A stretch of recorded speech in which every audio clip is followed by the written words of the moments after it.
नमस्ते। Money capital channel में आप सबका स्वागत है। अगर आपने पहली बार इस चैनल को विजिट किया है तो इस चैनल को सब्सक्राइब कीजिए, साथ ही में बेल आइकन प्रेस करके ऑल सेक्शन पर क्लिक करें ताकि आपको शेयर मार्केट रिलेटेड अपडेट जानकारी मिल सके। तो आज हम कल्पतरु पावर इस कंपनी के बारे में देखेंगे। तो इस कंपनी को आज हमें 1060 करोड़ के ज़बरदस्त ऑर्डर मिलते हुए देखने को मिले हैं। तो इस कंपनी को हमें ये ऑर्डर डोमेस्टिक और नेशनल लोकेशन पर मिले हैं। तो आज हम इस वीडियो में इस ऑर्डर की इंफॉर्मेशन, साथ ही में कंपनी के फंडामेंटल कैसे है, तो उसके जो पूरी इंफॉर्मेशन है तो हम इस वीडियो में देखने वाले हैं। तो आज हमें कल्पतरु पावर इस कंपनी की जो प्रेस रिलीज़ होते हुए देखने को मिली थी, तो उसमें हमें कंपनी के रिलेटेड एक अच्छी खबर देखने को मिल रही है। तो वो न्यूज़ है, हमें इस कंपनी को एक न्यू ऑर्डर 1560 करोड़ के मिलते हुए देखने को मिले हैं। तो हमें इस कंपनी को बड़े अमाउंट के आज के दिन ऑर्डर मिलते हुए देखने को मिले हैं। तो ये कंपनी के लिए हमें एक पॉजिटिव चीज़ देखने को मिल रही है। तो हम कल्पतरु पावर इस कंपनी के बारे में देखेंगे। तो ये company power and infrastructure contract sector में हमें काम करते हुए देखने को मिल रही है। तो इस कंपनी को जो ये 1560 करोड़ के ऑर्डर मिले हैं, तो उसके बारे में हम डिटेल्स देखते हैं। तो सबसे पहले हम कंपनी को जो ऑर्डर मिले हैं, जो कि इंडिया, अफ्रीका, सीएस और साउथ अमेरिका लोकेशन पर मिले हैं, तो कंपनी को पावर ट्रांसमिशन बिजनेस के लिए यहाँ पर हमें मिलते हुए देखने को मिले हैं। इसके बाद हम इस कंपनी की जो सब्सिडरी कंपनी है, तो उसको जो ऑर्डर मिला है, तो हमें ये पावर ट्रांसमिशन प्रोजेक्ट में यूरोप लोकेशन पर मिलते हुए देखने को मिले हैं। तो कंपनी को हमें इंटरनेशनली बहुत ही ऑर्डर देखने को मिले हैं, साथ ही में कंपनी को हमें डोमेस्टिक मार्केट में भी इंडिया में ऑर्डर मिलते हुए देखने को मिला है। तो कंपनी के लिए हमें एक ज़रूर पॉजिटिव चीज़ देखने को मिल रही है। लेकिन अगर हम इन्वेस्टमेंट की नज़र से देखेंगे तो हमें इसके लिए कंपनी के जो फाइनेंशियल है, तो उसके ऊपर नज़र डालनी पड़ेगी कि वो कैसे है और कंपनी फंडामेंटली अच्छी है कि नहीं, बुरी, अच्छी है या फिर बुरी, तो उसके ऊपर भी नज़र डालनी पड़ेगी। तो उसके बाद हम डिसीजन ले सकेंगे कि हमें इस कंपनी में इन्वेस्टमेंट करनी है कि नहीं। तो सबसे पहले हम कंपनी के जो प्रॉफिट लॉस स्टेटमेंट है, तो उसके बारे में देखते हैं। तो कंपनी का सेल्स हम उसमें मार्च 2010 में देखेंगे तो हमें ये 4023 करोड़ का देखने को मिला था। तो उसके बाद हमें लगातार बढ़ते हुए देखने को मिला और मार्च 21 तक हमें ये कंपनी का सेल्स 12,949 करोड़ तक बढ़ते हुए देखने को मिल रहा है। तो इसमें हमें कंपनी के सेल्स में अच्छी ग्रोथ देखने को मिल रही है। इसके बाद हम ऑपरेटिंग प्रॉफिट के बारे में देखते हैं।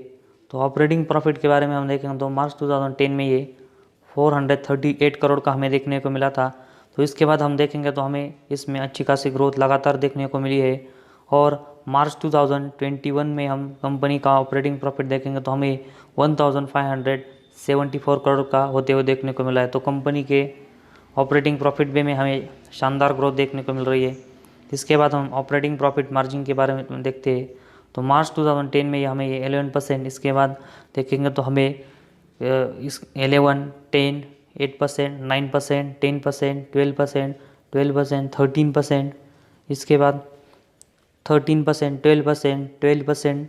तो कंपनी का ऑपरेटिंग प्रॉफिट हम देखेंगे तो हमें एक ही रेंज में देखने को मिल रहा है और ये ठीक ठाक देखने को मिल रहा है। इसके बाद हम कंपनी का जो नेट प्रॉफिट है, तो उसके बारे में देखते हैं कि वो कैसा है। तो सबसे पहले हम मार्च 2010 से इस कंपनी का नेट प्रॉफिट देखेंगे तो हमें ये 178 करोड़ का 2010 में देखने को मिला था। तो इसके बाद 199, 189, 130, 122, 120, 110, 186, 281, 467, इसके बाद 390 और मार्च 2021 में 671 करोड़ का देखने को मिल रहा है। तो कंपनी का नेट प्रॉफिट हमें शानदार बढ़ते हुए देखने को मिल रहा है। इसके बाद हम कंपनी का जो अर्निंग पर शेयर है, तो उसके बारे में देखते हैं। तो हमें मार्च 2011 से हम देखेंगे तो हमें ये 12.96 देखने को मिला था। तो इसके बाद हमें ये लगातार गिरते हुए देखने को मिला था, लेकिन फिर से हमें ये कंपनी का ईपीएस रिकवर होते हुए देखने को मिला और मार्च 2021 में हमें 45 रुपीज़ तक बढ़ते हुए देखने को मिल रहा है। तो इसमें भी हमें अच्छी खासी ग्रोथ देखने को मिल रही है।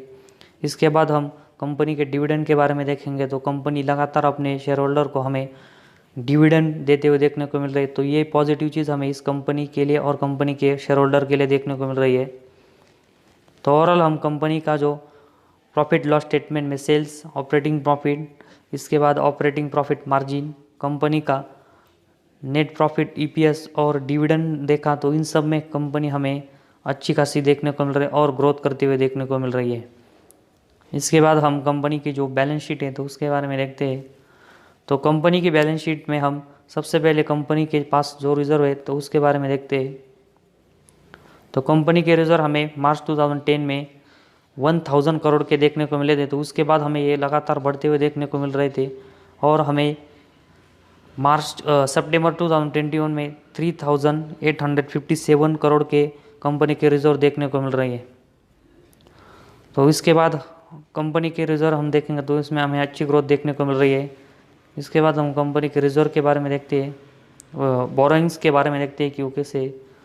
तो कंपनी के बोरोइंग्स हमें 900 करोड़ के हमें मार्च 2010 में देखने को मिले थे।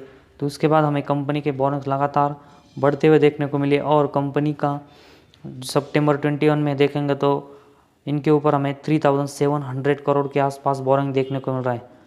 तो कंपनी के रिजर्व और बोरोइंग्स हमें लगभग सितंबर 21 में सेम देखने को मिल रहे हैं। तो एक जैसे हमें कंपनी के रिजर्व और बोरोइंग्स देखने को मिल रहे हैं।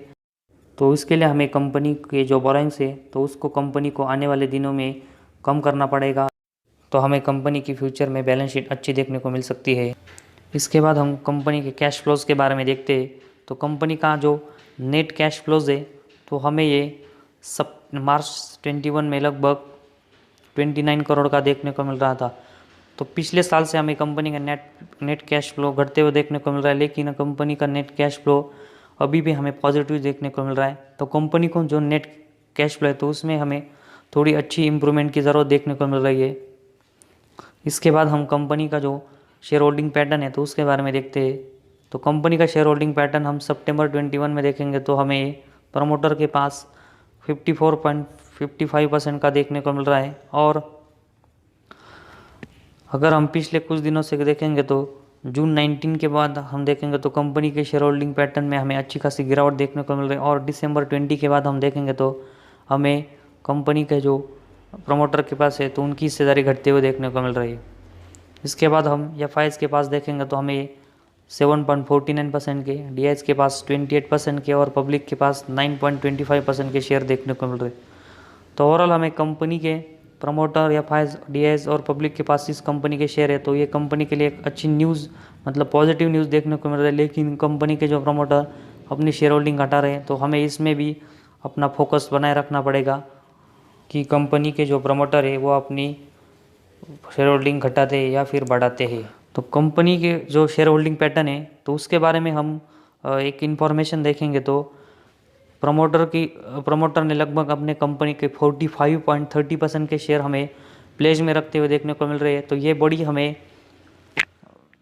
ख़राब चीज़ इस कंपनी के लिए देखने को मिल रहा है। तो हमें इस पर भी फोकस रखना पड़ेगा। अगर हमारी इस कंपनी में इन्वेस्टमेंट है, वही प्रमोटर हमें लगभग हमने देखा कि 4.77% की हिस्सेदारी पिछले 3 सालों में घटाते हुए देखने को मिल रहे हैं। तो कंपनी के जो प्रॉफिट लॉस स्टेटमेंट हमने देखे तो उसमें हमें कंपनी अच्छी ग्रोथ करते हुए देखने को मिल रही है। साथ ही में कंपनी को बैलेंस शीट में थोड़ी इंप्रूवमेंट की ज़रूरत है, लेकिन वो भी हमें ठीक ठाक देखने को मिल रही है। और कंपनी के शेयर होल्डिंग पैटर्न में हमें थोड़ी सी प्रमोटर हिस्सेदारी घटाते हुए देखने को मिल रहे हैं और उनमें से 45.30% की प्रमोटर होल्डिंग उन्होंने प्लेज में रखी है।